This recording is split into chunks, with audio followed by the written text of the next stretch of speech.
Hello again, everyone. This is Steve Callis, speaking of sports, along with Westchester County Post contributor Johnny Callis, and we're here to review the amazing Super Bowl 55, where if Tom Brady wasn't already one for the ages, if you can be beyond one for the ages, that's where Tom Brady went yesterday. I'm going to turn it over to Johnny Callis because not only did he like Tampa Bay, he liked them to win outright. And as it turns out, frankly, it wasn't even a game. Everybody was waiting with bated breath for the third quarter, those adjustments, the fourth quarter, and it just never happened. So, Johnny, you like the Bucks, you love Brady. Take it away and give us your analysis. Yeah, it was pretty incredible and frankly, I think very surprising. I picked the Bucks. I did not pick the Bucks to hold the Chiefs to without a touchdown, and I'm not sure anybody on the planet did that, considering that's never happened before, obviously, with Patrick Mahomes. I don't think Patrick Mahomes has ever lost a game by more than one possession, never mind by three possessions without scoring a touchdown. So it's one of, the most incredible performances, I think, overall in Super Bowl history. I actually think the Bucks performed excellently on both sides of the ball, but obviously when on one side of the ball they're going up against Patrick Mahomes, that should be the side of the ball we focus on. And I think the Buccaneers defense obviously deserves a large percentage of the credit for winning this Super Bowl. There's no doubt about that. You really need to rank it up with the Giants in 2007, the Seahawks against the Broncos in 2013, maybe one of these Patriot against the Rams performances, but those were all high-profile offenses who got totally, completely shut down, and this, is as good of an example as we have. And I think I just want to say quickly, Steve, as somebody, and I think we'll probably agree on this, a lot of people really love the transition in the NFL to, pass, pass, pass, offense, offense, offense, rule changes favoring the passing game and offenses. And I think obviously that effect has been shown at the mean or the aggregate level, especially when you're talking about the regular season, and that trend is going to continue. But I still think it's noteworthy that in the biggest games in a single elimination format, having an elite defense, or at least a defense that can play at an elite level, which is probably how I describe the Bucks this year, is more important and more determinative than having an elite offense. I think great defenses still win, and I think that old saying, defenses win championships.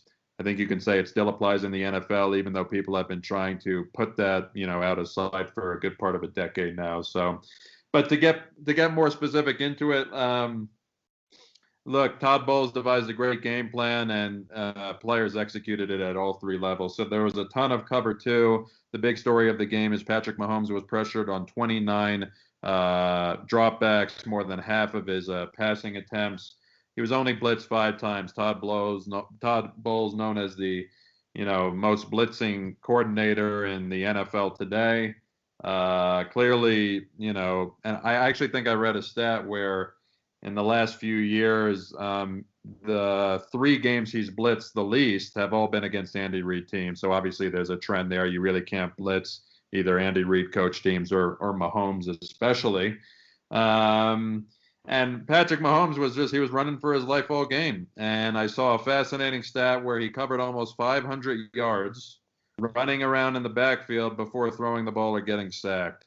And I have to say, we've grown accustomed to seeing Mahomes extend these plays, and oftentimes when he gets outside the pocket, you're like, wow, that's exactly what you want to prevent him from doing. But he looked like he was back at Texas Tech in this one, as opposed to his last couple of years with the Chiefs. And I don't think it was entirely his fault. He did actually miss a few throws, let's be honest, early on. I think there was one down the field to Mecole Hardman that would have been a huge play on the first drive.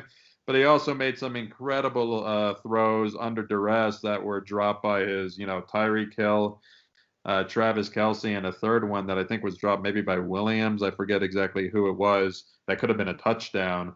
So Mahomes did all he could, but still the Buccaneers just shut them out. I actually have Mahomes' passing statistics after each quarter, and it really shows you that his final line was even better than the performance actually was. What I mean by that, after the first quarter, he was 2 of 8 for 9 yards. At halftime, he was 9 of 19 for 67 yards, 34 yards rushing, which was big in the first half, and then wasn't really a factor after. After the third quarter, Steve, 14 of 28, 114 yards and an interception. And it doesn't get much worse for that, and we're talking about Patrick Mahomes. And then in the fourth quarter, he ended up 26 of 49, 272 picks. For the, fourth quarter, he had 150 yards passing, and frankly, what turned out to be garbage time, which was hard to imagine. I think all of us were at the edge of our seats. Could this guy, make a comeback? Because these are the two quarterbacks who can make the comeback, arguably in NFL history. But it just, there was a different feel all game. Where it just seemed like the Bucs had the answer. This wasn't against the Texans, in the divisional round. This wasn't against the Bills 2 weeks ago. Wasn't even like the 49ers in the Super Bowl last year. It had a different feel, and the Buccaneers obviously really showed up to play. Shout out on the Buccaneers side, Levante David, I thought did an incredible job, not just overall, but there were some situations where it looked like he was guarding Kelsey one-on-one. And I know Kelsey racked up a lot of yards, but he really didn't have that impact. He just wasn't really there, and he had that huge third down drop. And for a linebacker, and Levante David is an excellent linebacker, to take Kelsey one-on-one at any point of the game, I mean, it was just incredible. He had a couple big knockdowns on third down plays in coverage. Obviously, the defensive line, you can't say enough about JPP, Shaq Barrett, Sue, Vita Vea, collapsing, Mahomes pretty much the entire game. And then that one play, the interception in the third quarter, Mike Edwards with an incredible tip, and Antoine Winfield making a huge play. I just thought overall, and then I'll stop for a second before I get to the kind of Bucs offense, Chiefs defense. I just thought overall the Chiefs were just too predictable, and I think they thought they can just do their thing. Which, that's fine if that's your game plan coming in. Nobody's been able to stop Kansas City. So if you want to say your game plan coming in is we're going to try and do more or less the same like we did week 12 when we had 250 yards passing and Hill had 200 in the first quarter, okay, like nobody stopped it. Mahomes was on a hurt toe and they put up 38 against the Bills. They could have scored 50. So, but I just was really surprised by what I would say the lack of adjustments. It seemed like every single time, you're playing cover two. You can't throw the deep ball. Mahomes is getting pressured every time. Throw a screen pass, run the ball a little bit more. Edwards-Helaire, actually, I don't know how many rushing yards he had, but he must have averaged 6 yards a carry. They were clearly daring them to run the ball. And at some point, you need to have a little bit of a Tom Brady mentality and just take what the defense gives you. I think that's more Andy Reid to blame. But even with Patrick Mahomes, I don't know why they couldn't mix that up, try and, just try and drive down the field. That's what the Bucs forced them to do, and the Chiefs weren't willing to do it, and they paid the ultimate price. So I thought they were just too predictable. And the Buccaneers, as we said, they've had their bad moments on defense, but when they're able to play downhill with a lead, they're the best defense in football, and they showed it yesterday. Yeah, I think they were afraid to run the ball. The Chiefs, the Bucs were number one against the run. Mahomes did have a few runs for first downs in the first quarter out of desperation. That was the beginning of the desperation. Helaire did run 9 rushes for 64 yards, so you were right. But that was more second half later.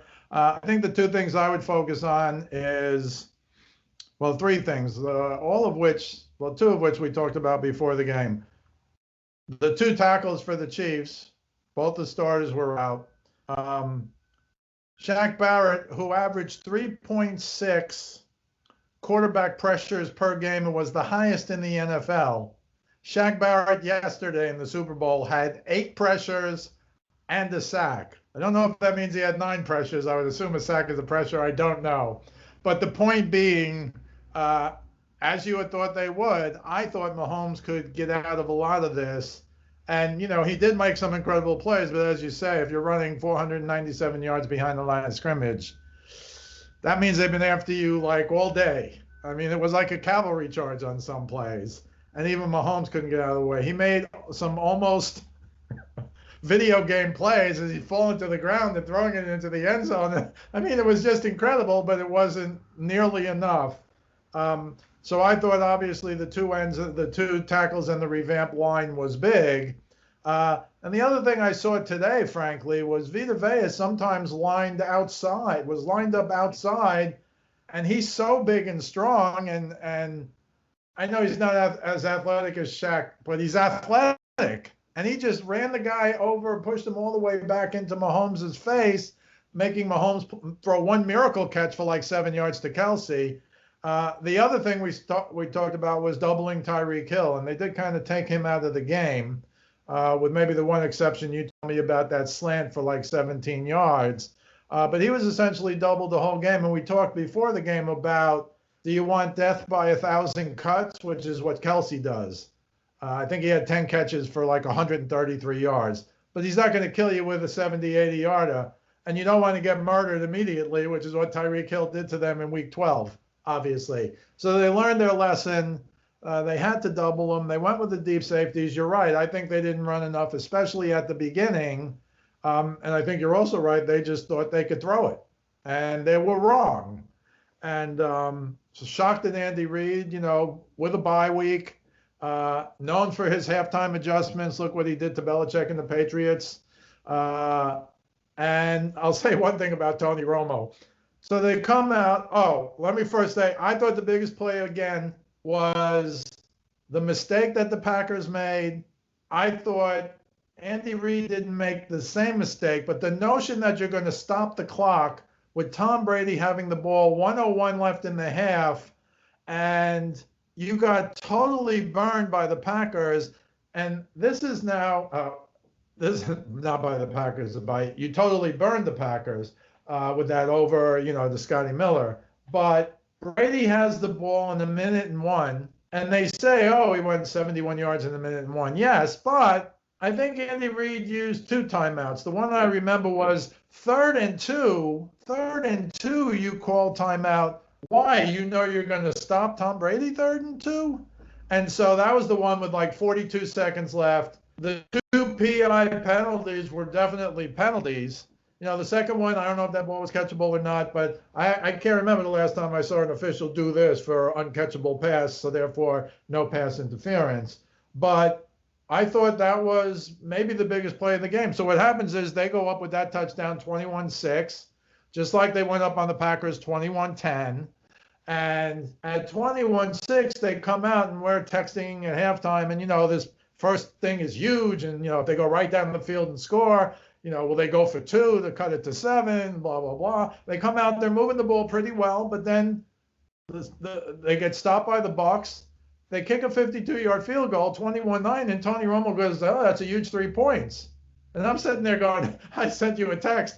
Yeah, I think that's a huge 3 points for the Bucs, because now they're still up 12, and Brady gets the ball. They had scored 3 of the prior 4 possessions. They had scored touchdowns. The one stop was on the 1-yard line. And what did they do? They went right down the field and scored a touchdown. It's 28-9 and the game is over. Now, we don't know that because it's Mahomes. So I think the 2 tackles, the incredible pressure to keep Mahomes out of I think he's played like 54 games now. I think they were 25-1 in their last 26 prior to the Super Bowl. So this is almost like one of these college games where, the guys come in with ridiculous records. So, yeah, all credit to Todd Bowles, who I fell in love with when he was the defensive coordinator at Arizona. I used to send you a text, who the heck is this guy? He blitzes on every play. But you're 100% right. The lack of the blitz, the threat of the blitz, they only bring it 5 times in the game blitz. But that's all a function of getting incredible pressure with 4. And that's exactly what they got. So I thought the 2 tackles was important. I thought the screw up at halftime was incredibly important. I thought, even though they scored 3 points, I thought there was an incredible stop coming out. It looked like with 3 minutes left, the Chiefs could go down and score, keep the ball to the very end, and then go down and score when the 3rd quarter started. And that's exactly, not only did it not happen, Andy Reid with stupid time management timeouts. Because even if they were going to get the ball back, they were going to get the ball back deep in their territory with 30 seconds left in the half. So I thought Arians outcoached them. I think Todd Bowles outcoached everyone. I heard that he could be the MVP.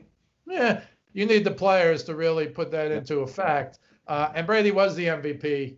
I thought clearly 3 touchdown passes, no picks in a game like that.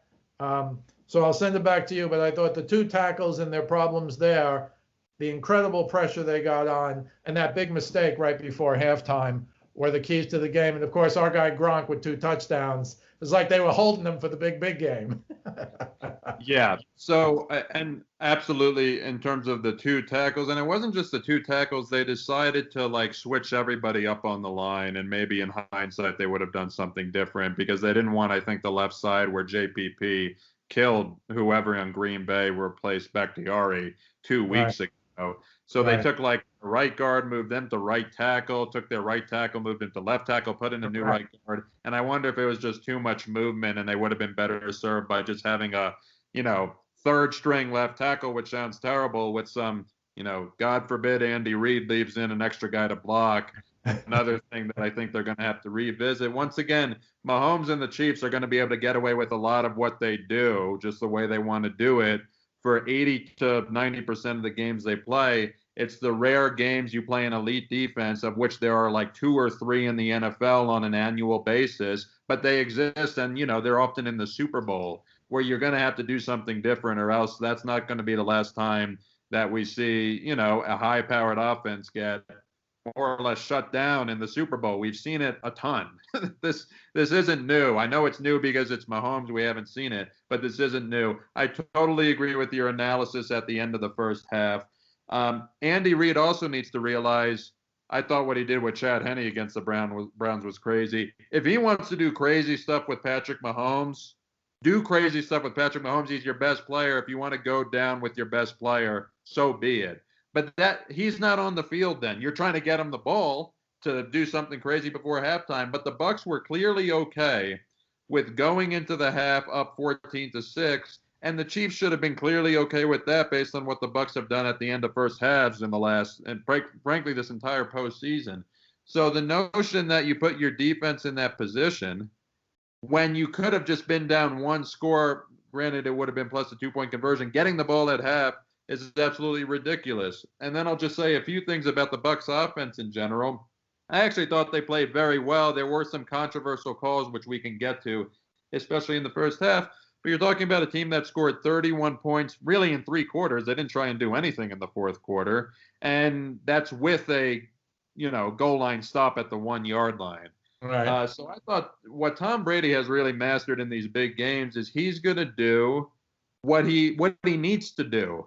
And yesterday, I really can't point to any play that was like, wow, that's a really bad throw or decision by Tom Brady. I mean, I thought it was a pretty flawless game. The stat sheet doesn't look great. 21 of 29, 201, 3 touchdowns, no picks. Obviously, the 3 touchdowns, no picks.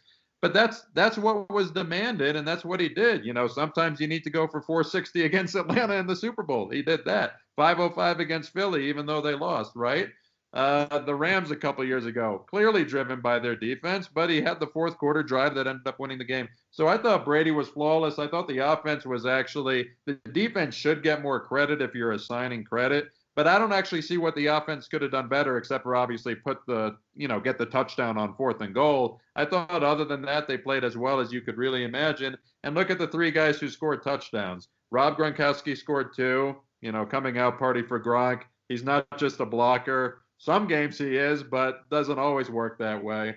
Leonard Fournette had an unbelievable game, I think over 125 total yards and a touchdown. And Antonio Brown, the stat sheet doesn't look great, but I'll tell you, if you want a classic A-B move, just look at what he did against Matthew in the end zone just before half. I mean, that is a classic Antonio Brown move, and nobody in the NFL is going to be able to guard that. And he can still, even though he's not the A-B of 3 years ago, but he can still play at a high level. All 3 of those guys, I think Jason Light deserves a lot of credit for the foundation of this team, especially on defense. I mean, these guys, this is the most talented roster in the league, top to bottom. But all 3 of the guys who scored touchdowns for Tampa Bay are there for one sole reason, and that's because Tom Brady's there. That's the only reason all 3 of those guys are there. I don't know if you heard Antonio Brown after, obviously a guy who has put himself in a lot of trouble and has done a lot of bad things. But, I've never seen Antonio Brown so humbled in my life. I mean, it's really incredible. Gronk and Fournette are also obviously there for Brady. And just one last thing I want to point out before turning it over to you. I thought Mike Evans had the most impactful 1-reception game in the history of Super Bowl, bar none, because he drew 4 huge penalties. All 4 of them were huge penalties.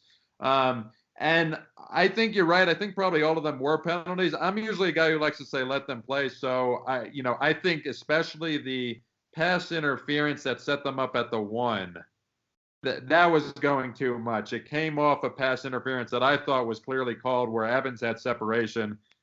That's kind of the baseline reason there is defensive pass interference. So when a guy is running straight and has a yard of separation and has a chance to make a big play, you can't just tackle or trip him up. So I don't. I've heard people complain about that. I don't like. You can't be allowed to do that. But I thought the second one was real ticky tacky. But in general, I don't think they could guard him. He only had one catch for 31 yards. But like I said, for a guy like Mike Evans, especially, I think they should start not necessarily counting those as receiving yards, but you almost should have another stat for quarterbacks passing yards based on pass interference, and then especially for receivers, because Mike Evans, you look at the sheet, 1 reception, 31 yards, 1 target. I guess penalties don't count as targets. He was targeted 5 times. He had 4 penalties, and I should have calculated how many yards it was, but it had to have been because of that long one, 60, 70 yards. One of them would have been an interception if it wasn't called. So I thought the refs, especially on that second pass interference call to set them up at the 1, I thought that was too much. But overall, I thought all of those were penalties, and it just showed to me they can't guard Mike Evans. So anyways, ultimately, I thought this was the ultimate overall performance for Tampa Bay. And I don't know if we'll get into this now, but I'd be scared to play him next year. Well, we talked about the Bucs going like this, starting the last 4 games of the year, which were pretty easy games, but then all through the playoffs. I wonder if the Chiefs looked at that Packers-Bucs tape and saw that in that game, they hardly called anything. And I don't know if they thought they could get away with so many holds, but they were holding on every play. Every time you saw a replay, there were even some times when they held and it wasn't even called. So I would give Tom Brady the co-GM of the Year award based on that, because he did bring the guys who scored all the touchdowns. Gronk said afterwards, right, I was just waiting for Tom to call me, and he called me, and I went to Tampa Bay. And AB is probably only in the league because of Tom Brady. And Fournette had his own chip on his shoulder because of the Jaguars, and he was great. And by the way, I'll mention, because we're the only ones who talked about it, we had that stat about catches out of the backfield for first downs the last 5 seasons. James White 8, Fournette 7, James White 7. Fournette definitely got his 8th yesterday during that game. And we would also be remiss if we didn't talk about, in my mind, so I thought they had a coaching advantage with Andy Reid. And if he was in trouble in the first half, he could make halftime adjustments. Totally wrong. The other thing, I thought you had I don't know how many guys, but 35, 40 guys on that roster who were Super Bowl champions last year, and they couldn't keep their heads this year. Chris Jones, and I know he's a hothead, but he gets into it with Jensen, he's a whack job, Jensen. He's a good player. He's a good center, but he's in everybody's face all the time. He gets into it with Chris Jones. It was like a hockey fight. Jensen pushed him. Ref didn't see a thing. Chris Jones, I don't know, tried to smack him or push him back. Jensen went back like this, 15 yards in the middle of a touchdown drive. And then the Honey Badger, the same thing, stupid penalty, lost his mind. When they came back for the third quarter, I think it was Tracy Wilson on CBS said, oh, yeah, they had to go into the room and they had to calm down the Honey Badger. These guys were Super Bowl champions last year. Now they're playing Tom Brady, and they were just too stupid to keep their heads screwed on right. And that was, I thought, a huge mistake. Maybe you're right. Those guys are hotheads. Maybe I should have realized. But they're hotheads who are Super Bowl champions. And maybe it was because they were so frustrated. Things were going bad.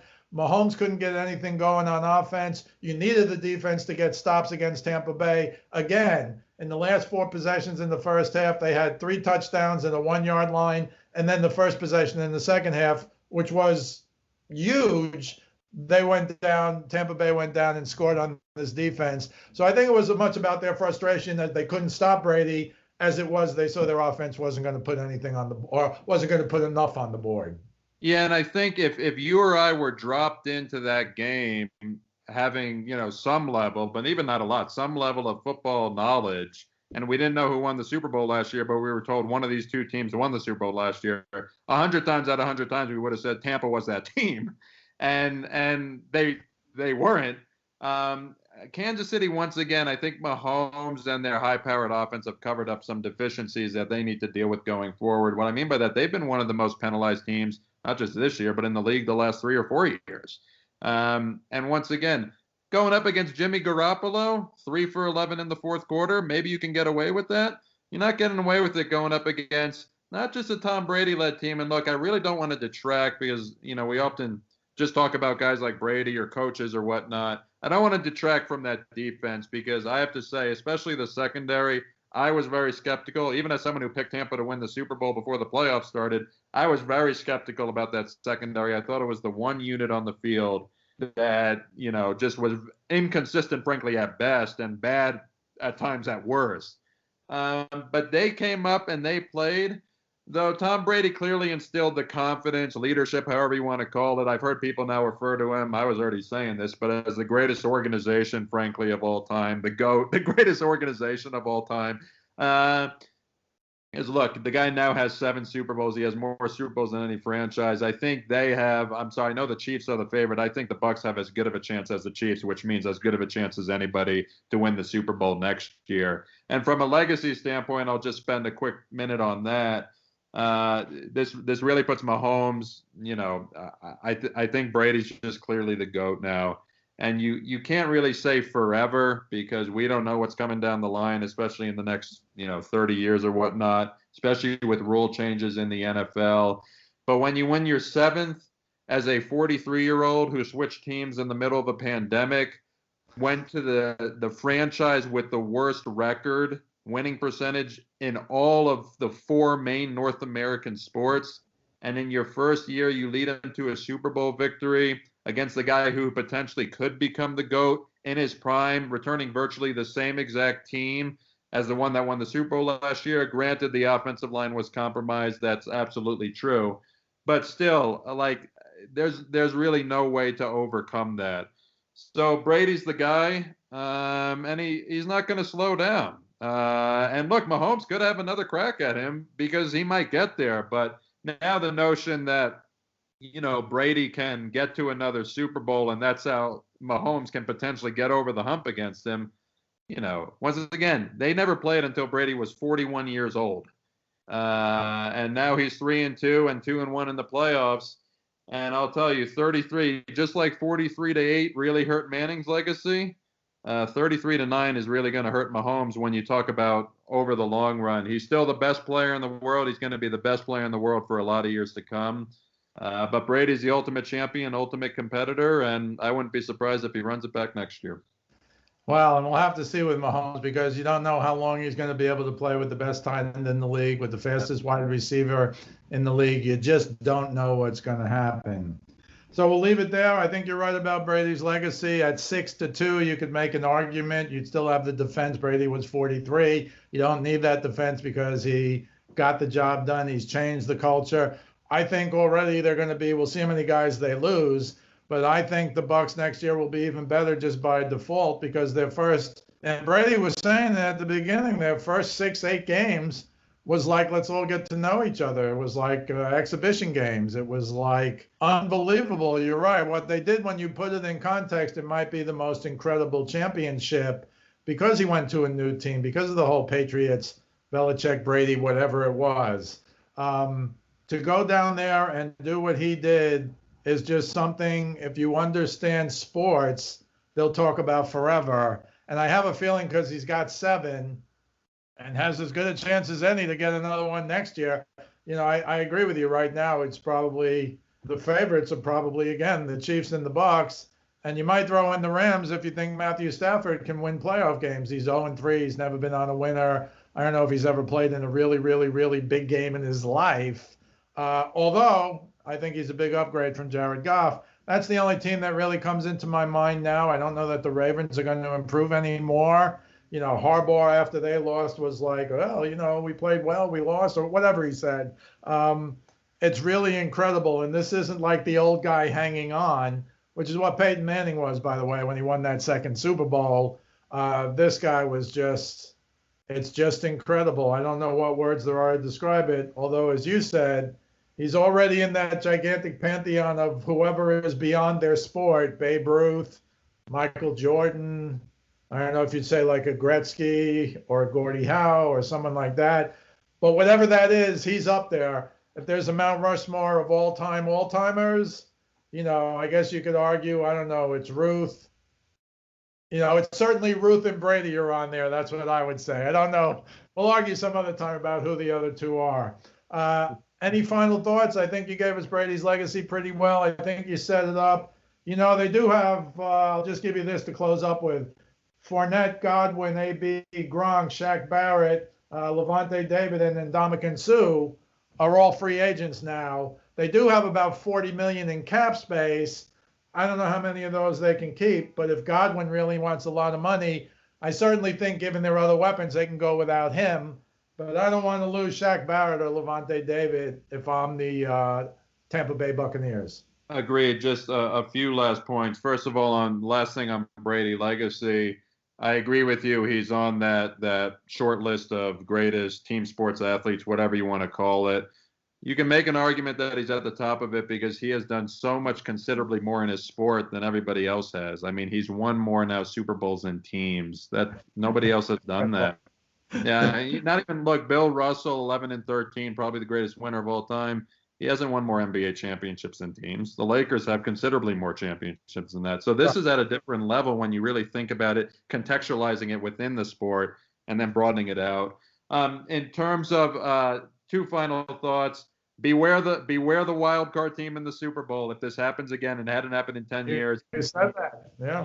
You win 3 games on the road in the NFL playoffs.